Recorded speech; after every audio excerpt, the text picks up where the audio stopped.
Side classes bye विशाल sir study YouTube channel पर। आज हम बात करेंगे वेक्टर एनालिसिस का लेक्चर नंबर 3 क्लास 11 का। जो वीडियोस नहीं देखे इसके पहले 2 वीडियोस आपको उस पर बताए गए हैं, जाके देख के आइए तभी ज़्यादा समझ में आएगा। उस दिन आपको जो बताया गया था उस पर क्रॉस प्रोडक्ट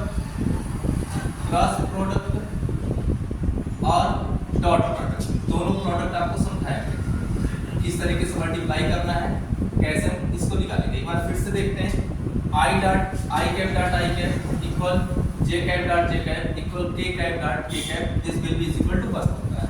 उसके बाद होता क्या है कि अगर ये different types of unit vector होते हैं, j cap dot k cap k dot i cap, this will be equal to 0 होता है।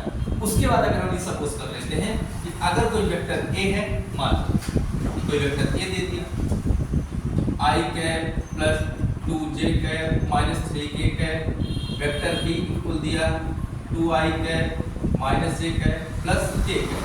तो हम किस हिसाब से इसमें क्वेश्चन जो आपसे पूछता है, पहला क्वेश्चन आपने पूछ लिया find out the vector a dot vector b, second पूछ लिया vector a cross vector b, third आपसे पूछ लिया what is the unit vector, fourth आपसे पूछ लिया what is the unit vector of vector b, और फिफ्थ आपसे इसी क्वेश्चन में पूछ लिया what is the angle between vector a and vector b। तो ये क्वेश्चन में है 5 टाइप के क्वेश्चन आपको कराते हैं। तो पहला हम देख लेते हैं सॉल्यूशन में पहला जो आपको होता है a डॉट b हमको निकालना है, vector a dot vector b। तो इजी है, जो इसको नहीं समझे हैं पूरा डिटेल वीडियो पीछे देख कर आए, पहला और दूसरा जो नहीं देखे, बाकी ये चीजें आगे करते रहें। 2j cap minus 3k cap, video pause करके इसको खुद से ट्राई करें, नहीं आ रहा तो साथ करवा ही रहे, अपने मन से ट्राई करने का प्रयास करें। 2i cap minus j cap plus k cap. अब हम आपको बताए थे i का i में मल्टीप्लाई करेंगे तो 1 होता है, फिर हो जाएगा 2i कैप 2 का मल्टीप्लाई माइनस में minus 2 j cap dot j cap, minus का मल्टीप्लाई इसमें करेंगे तो minus 3 k cap dot k cap, इसकी वैल्यू होती है 1 माइनस 2 इंटू 1 3 इंटू 1 या गया 2 माइनस 2 प्लस 3 इक्वल आ गया 3। तो हम यहाँ पर पहला निकाल लिए vector a dot vector b equal आ गया 3। इसका मतलब ये है कौन सा प्रोडक्ट बच्चों का, डॉट प्रोडक्ट। फिर अगले बार बात करते हैं क्रॉस प्रोडक्ट पर, vector a cross vector b पर। Vector a cross vector b हम आपको पहले बताए थे i cap j cap k cap, इसको डिटरमिनेंट फॉर्म बोलते हैं। i की वैल्यू यहाँ पर 1 है, इसका प्रोडक्ट 2 है, इसका माइनस 3 है, फिर यहाँ पर आपका 2 है माइनस 1 है और 1 है।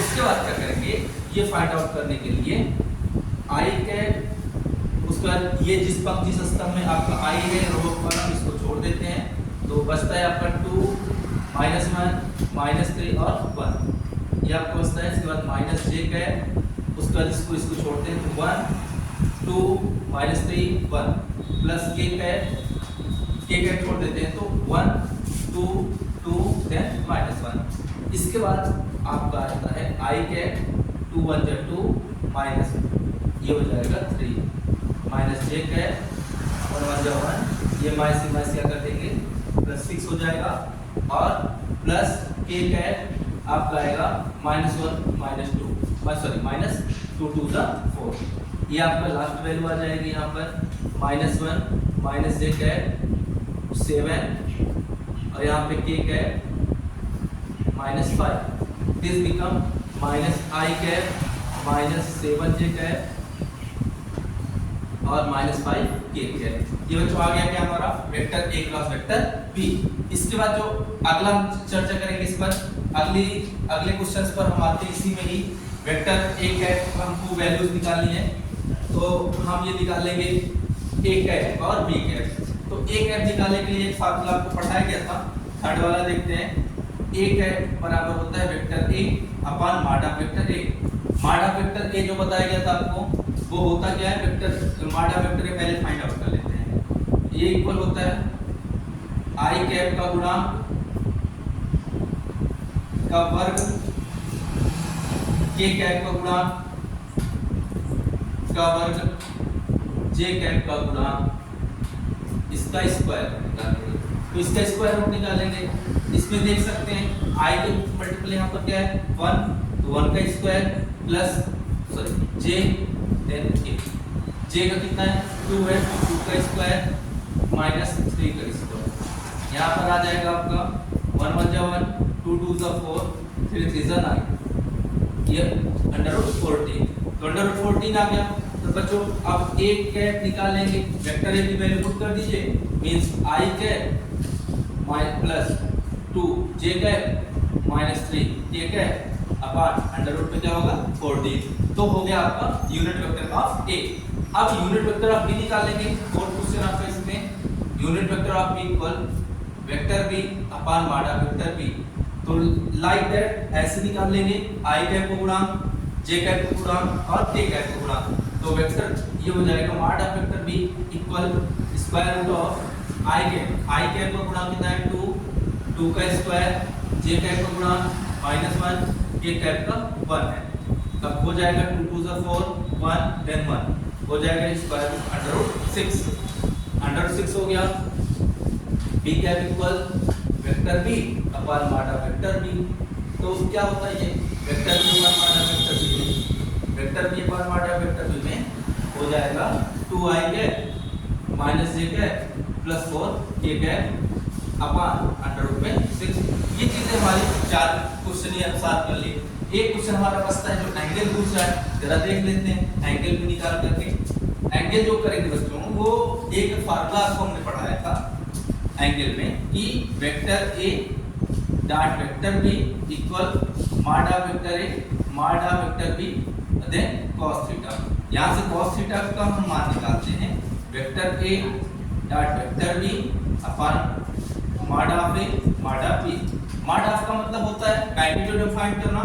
मैग्नीट्यूड जैसे vector a dot vector b की वैल्यू हम यहाँ निकाल चुके थे, तो vector a dot vector b means i cap 2j cap minus 3k cap then 2i cap minus j cap plus k cap upon में इसकी वैल्यू हम निकाले थे कितना 2 1 का स्क्वायर, 2 का स्क्वायर, 3 का स्क्वायर, तो 3 3 जा 9, 2 2 जा 4, ये इसका मतलब आएगा 14 और यहाँ पे आएगा आपका कितना 6। इसका मल्टीप्लाई करा लीजिए, कितना आ जाएगा 2 1 जा 2, यहाँ इसके बाद -2, उसके बाद +3 अपॉन इसको हम अंडर रूट में लिख सकते हैं 14 × 6। यहाँ आ जाएगा 3 आपका, तो यहाँ आ जाएगा कितना आपका 84। तो हम यहाँ पे cos थीटा की वैल्यू निकाल लीजिए 3 upon under root 84 then theta is equal to cos inverse 3 upon square root of 84। ये हो गया आपका फाइनल क्वेश्चन। तो इसको आप आराम से देखिए, सॉल्व करते रहिए। कोई समस्या हो कमेंट लाइक कीजिए। तब तक के लिए गुड बाय।